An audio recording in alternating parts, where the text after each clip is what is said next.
guys? This is Chris here, and today we're coming at you on a pretty cold, slightly windy day to bring you the Glock 47. Now, for those of you that are unfamiliar, Glock has released a new pistol this year, and it is the Glock 47. It was actually developed quite a few years ago now for Border Patrol, stuff like that, but it was only recently released to civilians. And you're gonna ask yourselves, what does it bring to the table? Well, a little. Let's go with that. I'm not super excited about this gun, I'll be honest with you. Maybe it'll change my mind. I'm a big Glock fan. I carry a Glock most of the time, for all of you that know that. I love Glocks. I grew up shooting Glocks. That being said, they haven't innovated a great deal over the past few years, and this, I feel like, is kind of another example of that. You're gonna be getting a pretty good gun out of the box, but you're not gonna be getting anything much different than what you could have already gotten before. It's the same exact size as a Glock 17, so you're gonna have that 4.5-inch barrel with a full 17 round capacity. You're gonna get 3 magazines with a gun, 2 back straps instead of 4, the traditional version. You're gonna get a polymer framed striker fired pistol with good reliability and good durability, at least a good track record of such. We haven't shot it yet. And then you're gonna be getting the Glock MOS system with, instead of a metal plate, now you're going to be getting a plastic plate. Now, other than changing the plate out to inferior material, what you really get with the Glock 47 is you're going to be getting parts interchangeability with the 19 and the 45, something that the Glock 17 did not do. The slide on this gun would not fit on the Glock 17 previously to this. And as you can see here, they've adjusted this to make it similar to the Glock 45 frame, and then they put kind of a long slide 45 slide on there, because you can see the dust cover is actually gonna be a little bit shorter than the Glock 17. Now, does that affect like mounting lights and things like that? I actually don't know that. I don't see why it would, but I have not also tested that. We have slide serrations on the front now, and then we have the same old Glock sights. So, other than the interchangeability as far as parts with the Glock 45 and the Glock 19, there's really no change at all. And that's not that big of a surprise coming from Glock, who's essentially made the same or a very similar pistol for the past 25 years or so. Now, if it ain't broke, don't fix it, and Glock still is one of the highest produced and sold firearms in the country. So I'm not saying by any stretch of the imagination this is going to be a bad gun, or we're gonna have a poor experience today when we go out and shoot the first shots of this. I'm just simply saying that if you had that much time for R&D, and you had that much time for engineering, maybe bring a few other things to the table. For example, maybe put that new performance trigger that was released at the same time in this gun as kind of a launch platform, so people might actually want to buy it a little bit more, so I don't have to go out and spend $600 on my gun and then another $200 to get the same trigger I can get out of a $500 PDP or P10C. That's just me, that's just my personal opinion. That being said, we're gonna shoot it anyway, and I'm still probably gonna have a good time because I love Glock. Before we do that though, I do wanna mention my Patreon supporters. Thank you guys very much. It's because of you we get cool stuff on the channel, and we really appreciate it. If you wanna support the channel, all you have to do is go to the link in the description and sign up. Also in that description is a link to a local shelter in Ames, Iowa. It's the YSS. The donate page is down in the description of this video as well, as in all my videos. If you wanna donate to those kids, I'd really appreciate it. Just go down to the description of any of my videos and it will be there, and you can donate a couple bucks to those kids. Finally, I do want to mention my boy Cody. Thank you very much for getting me this gun. I couldn't initially find this gun in some of my gun stores nearby, so I talked to my boy Cody over at Brownells, and he hooked me up with this for a review. He said, no problem, say whatever you want about it, and that's what I love about Brownells, is they really like supporting honest reviews, and I appreciate that. They're an Iowa company, and I try to support them as much as I can. Check out Brownells. Been shooting first shots inside because it's been so cold in Iowa, and I haven't shot a stock Glock in years. So 75 yards right away with a stock Glock should be fun. You can with gloves on. You can do it, baby. Fail barrel. Fail barrel.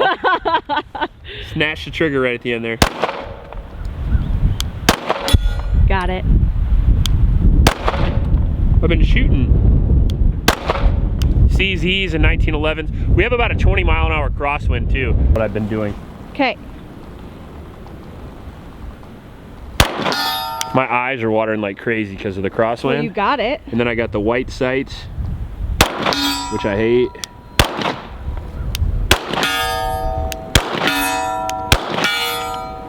It shoots like a Glock. It's very nice and light recoiling. I'm actually surprised at how light a recoil it has.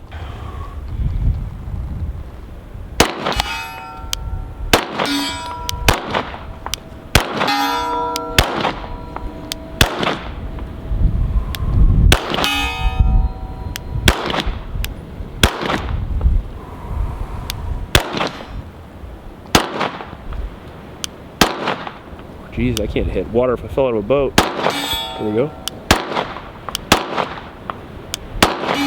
Wow. Right now we're at 35 yards in the wind tunnel. Sorry, people. Missed it, 35.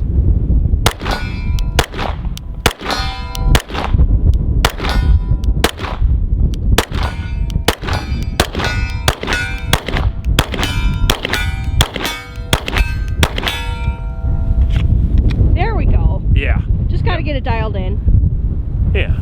Well, and move closer. That always helps. Okay. All right, let's try it again at 50 here. Took the back strap off, so I got just a standard grip.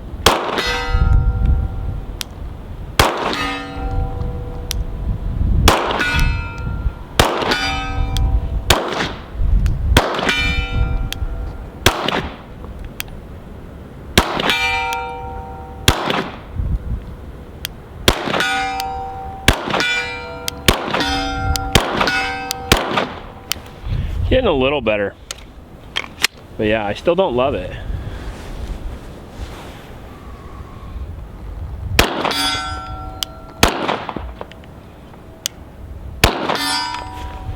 A lot of it's trigger pull. Like I said, it's been shooting my Shadow 2 so much lately, and that's got like a 3-pound trigger, and this has a advertised 5.5 pounds, but we all know Glock is usually somewhere between 6 and 8 generally. About 7 pounds is usually what it weighs.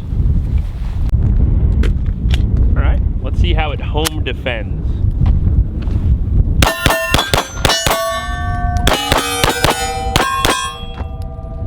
See, now Glock has a good recoil impulse because you can, it has that bore axis where you have to like tilt it down more, and I feel like that makes your wrist lock a little better. It gets a little more aggressive, and it's a little easier to shoot fast string sometimes. In my personal experience, it's a little easier to shoot fast and close to the Glock than it is far away. We're out already. That was 100 rounds. That went fast. It's cold. We're not shooting the best, but Glock performed well. I mean, Glock is known for one thing, and that's reliability and durability, and in that case, it absolutely shines, and it generally does. It's one thing it's not known for, and that's ergonomics, and again, we have no improvements on that whatsoever. Would I recommend this? Are you a Glock guy? Do you have a lot of Glocks? Do you want to switch parts? Do you want to be able to put a 19 slide on this? Do you want to put a 45 slide on this? If that's the case and you want a modular platform, something that probably they should have done during the modular handgun contract that they lost the SIG, then yeah, I think this is a good idea. Now, do I think the Glock in itself is a better pistol than the 320? Generally, yes. The problem I have with that is because the Glock is more reliable, but the 320 generally beats it on everything else but bore axis. When it comes to modularity, when it comes to ergonomics, when it comes to trigger, they've got a lot of good things going for them, which is why they're pushing hard now in the market, and Glock has fallen behind a little bit. And I think this is another step in the wrong direction for them personally. I think unless you're a big Glock guy, I think you'll have no interest in this gun. It's a 17 with a 4 instead of a 1 on it, and a shittier plate. Like, it just has a plastic cover plate, and that's really the only difference. And then we have a 45 frame that you can put a 17 slide on, essentially. Woohoo. I don't know. It's hard for me to get excited about this. My wife and I were just talking about how I wanted to initially get very excited about this gun because I love Glock, and I wanted them to come out with a new thing, and I wanted it to be awesome. I think they should have done something different with the grip. I think they should have done anything to make this different than what the other models were to justify another model number.